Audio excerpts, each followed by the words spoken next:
కొంతమంది మూర్ఖులు దేవుడు లేడు అని వాదిస్తూ ఉంటారు.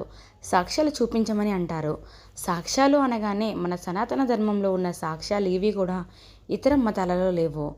అలాగే ఇవాళ కృష్ణాష్టమి సందర్భంగా ఆ కన్నయ్య నిజంగా ఉన్నాడు అనడానికి ఒక కథ రూపంలో మీ ముందుకు తీసుకొచ్చాను. ఇది యథార్థ సంఘటన, నిజంగా జరిగిన కథ. అది ఏంటి అనేది వీడియో పూర్తిగా చూడండి. నచ్చితే తప్పకుండా ఒక లైక్ చేయండి, షేర్ చేయండి. ఎవరైనా కొత్తగా మన ఛానల్ చూస్తుంటే మాత్రం తప్పకుండా సబ్స్క్రైబ్ చేసుకోండి. పక్కన బెల్ ఐకాన్ ఉందిగా, అది క్లిక్ చేస్తే నేను వీడియో అప్లోడ్ చేసిన వెంటనే నోటిఫికేషన్ మీ వరకు ఈజీగా వచ్చేస్తుంది. నా పేరు శ్రావణి, మీరు చూస్తున్నారు అంతా శివోహం ఛానల్.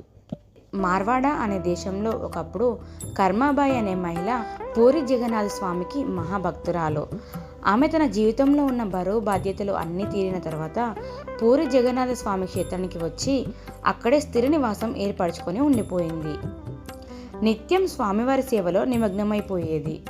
ప్రతిరోజు ఆమె నిద్రలేచి ఆమె కాలకృత్యాలన్నీ తీర్చుకోవడమే ఆలస్యం. అల్లం, ఇంగువ, మరికొన్ని దినుసులతో నెయ్యి కలిపి చేసే కిచిడి అనే వంటకాన్ని చేసి స్వామికి నివేదించి దానిని యథాతథంగా ఆలయానికి పంపేది. అక్కడ కూడా నివేదనమయ్యాకే అర్చకులు ఇచ్చిన ప్రసాదాన్ని ఇంటికి తెచ్చుకొని తినేది. క్రమక్రమంగా ఆ జగన్నాథునికి ఆ కిచిడి ఇష్టభోగమైపోయింది. ముందస్తుగా కర్మబాయి పంపిన కిచిడి పూర్తి కానిదే మిగిలిన భోగాలేవి సక్రమంగా ఆమె రేవి కావు. మెల్లమెల్లగా ఆ రహస్యాన్ని గమనించిన ఆచార్యులు, అర్చకులు స్వామి ఇష్ట ప్రకారమే నివేదనను కొనసాగించేవారు. అనాది కాలంలోనే ఈ కర్మబాయి భక్తి గురించి అందరూ గుర్తించసాగారు. ఆ రోజుల్లో జగన్నాథుడికి ఒక బైరాగి గొప్ప భక్తి కలవాడు ఉండేవాడు. ఈ బైరాగి పిలిచిన వెంటనే స్వామి పలుకుతాడని ప్రతీతి. అటువంటి భక్తుడైన ఆ బైరాగి కర్మబాయి గురించి విని ఆమెను కలవాలని తన పూరి యాత్ర సందర్భంగా అనుకున్నాడు. అలాగే ఆమెను దర్శించడానికి కూడా వెళ్ళాడు. ఆమె కిచిడి చేసే పద్ధతి ఆ బైరాగికి నచ్చలేదు. ఒక మడి ఆచారం ఏమీ లేకుండా వండేస్తున్న పద్ధతి నచ్చలేదు. ఆ ఇంట్లోనే వండి అక్కడే స్వామికి నివేదన చేసి అదే పదార్థాన్ని జగన్నాథ స్వామి ఆలయానికి పంపడం అతనికి నచ్చలేదు. ఆ బైరాగి కర్మబాయికి ఆచార్య వ్యవహారాలు బోధించాడు. ఇంట్లో నివేదించిన పదార్థాన్ని అలా గుడికి పంపొద్దు అని చెప్పాడు. మడి కట్టుకొని వంట చేయాలని కూడా చెప్పాడు. అమాయకురాలైన కర్మబాయి అవన్నీ విని కలవరపడిపోయింది. తను ఇన్నాళ్ళు ఇంత పెద్ద తప్పు చేశానా అని అనుకుంది. ఆ బైరాగి చెప్పినట్టే పాటిస్తాను అని అనుకుంది. మరునాడు నిద్రలేచి తన కాలకృత్యాలు తీర్చుకొని శుచిగా స్నానం చేసి కొంచెం కిచిడి చేసి ఇంట్లో స్వామికి నివేదన చేసింది. గుడికి పంపడానికి మడి కట్టుకొని వేరేగా ప్రత్యేక వంటకం చేయడానికి సిద్ధపడుతుంది. సరిగ్గా అప్పుడే ఒక సాధువు ఆమె ఇంటి ముందర నిలబడి ఆకలికి తాళలేకపోతున్నానని, ఏముంటే అది ఇంత ఆహారం పెట్టమని వేడుకున్నాడు. ఏదో ఒకటి తినకపోతే అక్కడే ప్రాణాలు వదిలేస్తాడేమో అన్నంత దీనంగా అడిగాడు ఆ సాధువు. కర్మబాయికి ఏమీ తోచలేదు.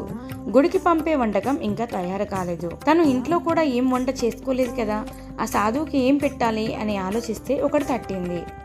తాను ఇంట్లో చేసిన కిచిడి ఇంట్లో స్వామికి నివేదన చేసింది అలాగే ఉంది. అది ఎలాగో గుడికి పంపొద్దు.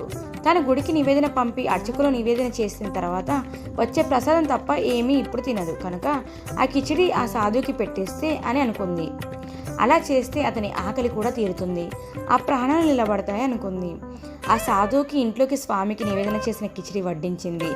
అతను ఎంతో ఆత్రంగా ఆప్యాయంగా ఆ కిచిడి తిని ఆమెకు కృతజ్ఞతలు చెప్పి ఆశీర్వదించి వెళ్ళిపోయాడు.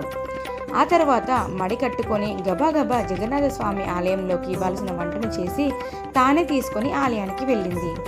అర్చకులు నిన్న తనకు ఆచార్య వ్యవహారాలు చెప్పిన బైరాగి తన గురించి ఎదురు చూస్తున్నారు.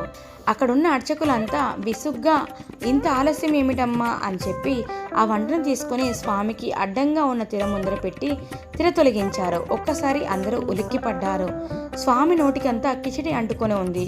మూతి సరిగ్గా కడుక్కొని చిన్న పిల్లాడి ముఖం ఎంత అందంగా ఉంటుందో స్వామి ముఖం అంత అందంగా ఉంది. ఆ మహిమకు అందరూ ఆశ్చర్యపోయినా అలా స్వామి నోటికి ఆహార పదార్థం అలా అంటుకొని ఉండడం అరిష్టమని భావించారు అర్చకులు.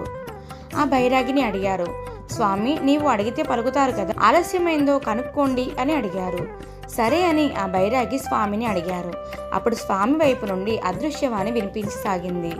బైరాగి, నీకు ఒక్కడికే కాదు, ఇక్కడ ఉన్న వారందరికీ చెప్తున్నాను, శ్రద్ధగా వినండి. కేవలం భక్తి శ్రద్ధలతో పరిశుద్ధ తరంగా అయిన కర్మబాయి ప్రేమగా పంచే కిచిడి భోగం అంటే నాకు ఇష్టమని మీకు అందరికీ తెలుసు. కానీ నిన్న నాకు ఇంకో భక్తుడైన ఈ బైరాగి ఆమె దగ్గరకు వెళ్ళి భక్తి శ్రద్ధలతో పాటు ఆచారాలు వ్యవహారాలు ఇవి అంటూ నూరిపోస్తాడు.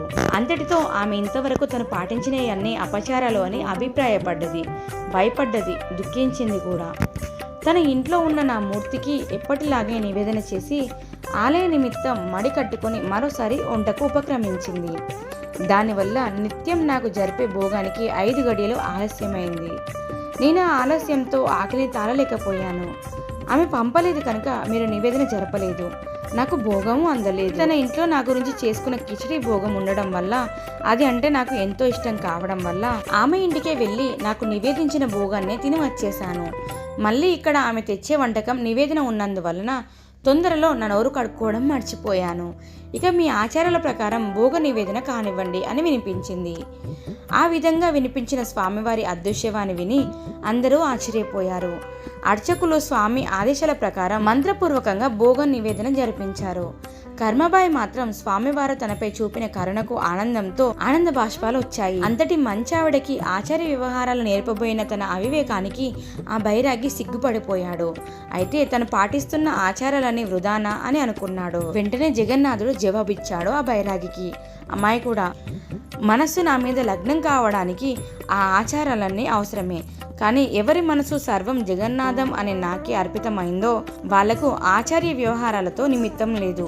నాకు ఆమె జరిపే భోగాన్ని నేను అమృతపాయంగా స్వీకరిస్తుంటే మా ఇద్దరి మధ్యలో మడిబట్టలెందుకయ్యా అని. అంతేకాదు ఆచార్య వ్యవహారాలు తెలిసిన వారు ఆ ప్రకారమే చేయాలి. అప్పుడు కూడా భక్తి శ్రద్ధ విశ్వాసాలే ముఖ్యం. నాకు నివేదించేవి నేను అంగీకరించాలనే కోరిక కలిగి ఉండాలి. ఆచార్య వ్యవహారాలు తెలియని వారైనా సరే భక్తి శ్రద్ధ విశ్వాసాలతో నేను ఆరగించాలనే కోరికతో నివేదించే వాటిని నేను తప్పక స్వీకరిస్తాను. బైరాగి సిగ్గుపడ్డాడు. కర్మబాయికి క్షమాపణ చెప్పుకున్నాడు. స్వామి అతన్ని క్షమించాడు. భగవంతుని ఆజ్ఞ ప్రకారం కర్మబాయి తన జీవితాంతం స్వామి నివేదనకు భోగం పంపించేది. ఆనాడే కాదు, ఈనాడు కూడా ఇప్పటికీ కూడా కర్మబాయి జ్ఞాపకార్థం జగన్నాథుని గుడిలో స్వామి భోగాలలో కిచిడి భోగం బంగారు పళ్ళెంలో ఉంచి భోగం జరుపుతారు. ఎంత పావనమైన విషయమో కదా.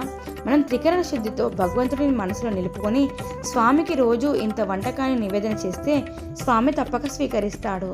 చూసారు కదండి ఆ శ్రీకృష్ణుని మహిమలు. మనం పూజ చేయాలి అనంటే మన శరీరం మాత్రమే శుద్ధిగా ఉంటే సరిపోదు, మన మనసు కూడా శుద్ధిగా ఉండాలి. మన మనసు శుద్ధిగా ఉండి ఆయనపై కేంద్రీకరిస్తే మనం ఒక నామస్మరణ చేసినా ఆయన ఎంతో తరించిపోతాడు. ఆయనకి ఇష్టంగా బెల్లం ముక్క పెట్టినా కూడా ఆ నైవేద్యాన్ని ఆయన స్వీకరిస్తాడు. కాబట్టి మనం పూజ చేసేటప్పుడు ఎప్పుడైనా మనసు ఆయన మీద లగ్నం చేసి పూజ చేస్తే మనకు మంచి ఫలితాలు లభిస్తాయి. మీకు ఈ వీడియో ఎలా అనిపించింది ఏంటనేది కింద కామెంట్ చేయండి. వీడియో నచ్చితే తప్పకుండా ఒక లైక్ చేయండి, షేర్ చేయండి. ఎవరైనా కొత్తగా మన ఛానల్ చూస్తుంటే మాత్రం తప్పకుండా సబ్స్క్రైబ్ చేసుకోండి. పక్కన బెల్ ఐకాన్ ఉంది కదా, అది క్లిక్ చేస్తే నేను వీడియో అప్లోడ్ చేసిన వెంటనే నోటిఫికేషన్ మీ వరకు ఈజీగా వచ్చేస్తుంది. Thank you for watching.